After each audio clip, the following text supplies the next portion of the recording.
Okay, yeah, my name's Steve Tucker. I've lived in Bristol, about 7 years, but I've lived in what used to be Avon now for 16 years, or 15, 16 years, just outside Bristol at first. And I've lived in this area for 9 months in Horfield. Although I was brought up a sort of C of E Christian, if you know what I mean, as in standard, just what you put on forms. My church background as a child was poor. I was brought up in care, and but one of the highlights of my childhood was having an assembly with Mr. Dunn, one of our teachers, and he used to say the stories of Jesus. And I used to love the stories of Jesus, listening to what he was telling me about, the miracles he performed and the things he did and said. And that actually was a highlight of mine, strangely enough. And but yeah, being brought up in care, I had quite a terrible childhood. Although I didn't know different at the time, it just seemed normal because I had nothing to compare it to. I ended up as a sort of drifter in life. I've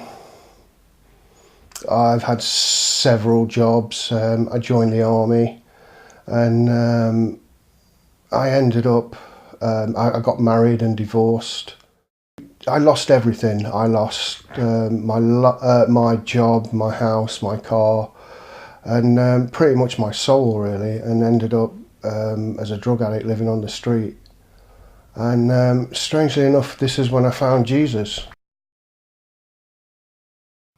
I started reading a New Testament that somebody had given me, and I read it all the way through, and it made sense to me. It made absolute sense.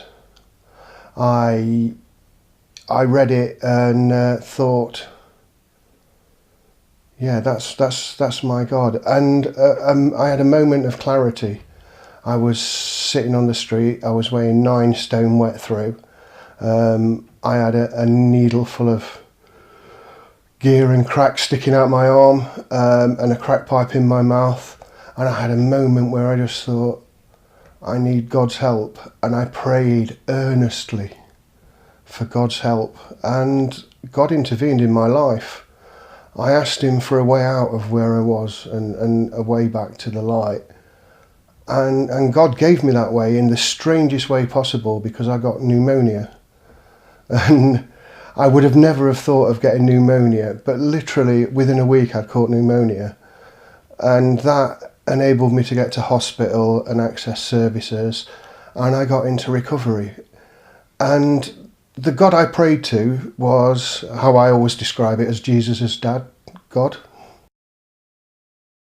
And I started doing the recovery things. I went to AA and NA and things like that, and went through rehab, and I sort of forgot the God thing again. Although the recovery is based on an understanding of God, I tried to sort of do the God thing that was cool with other people, like, oh, my God's an inner being and it's all peace and it's trees and it's all that.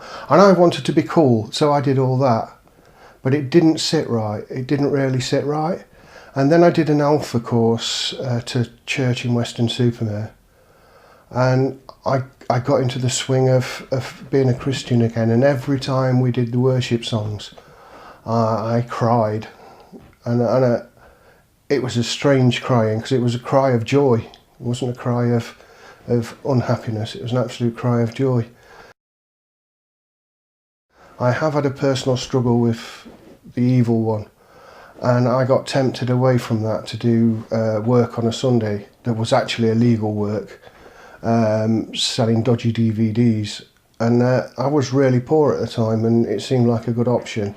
And I gradually sort of faded away from the church and got into that. Then all that came on top, and I stopped doing that. And again, I tried to do this guy's really cool and he's got this idea of what God is, and I'll follow that, and didn't work for me. Nothing of it worked for me. It was only when I thought back to why I was in recovery, and that only happened about a year ago, that I thought back, why am I here? Why am I living in where I'm living? Why am I doing what I'm doing? That I realised that it was God, as in Jesus' dad God, as I call him, that had given me all this. And then I started reading the Bible again and praying every morning. Although I'd tried praying, I'd not really prayed to God. I just sort of prayed to whatever was out there. But I started praying every morning and reading my Bible and concentrating on God himself and asking for Jesus' love in my life. And I got a word, a sentence. It came into my mind. I prayed and I stopped and I stilled my mind because I've learned how to meditate. And it said, go to church. And it was just that, just go to church. And that's when I looked for a local church. And believe it or not, Ebby is my closest church. But it's also the type of church that I was looking for, that I knew that fulfilled my spiritual requirements, as in it praised God. It didn't sort of moan to God. A lot of churches seem to moan to God to me rather than praise God, and Ebby praises God, and that's what I liked. And I love the family atmosphere, and I started coming to church. The first time I came and the sermon was on, it was, I forgot her name, or a lady had come from an outside source, and she was talking about working with children in care and everything, and it was just touched me so much. I burst into tears, and I went outside or to the back and did a prayer with Steve, and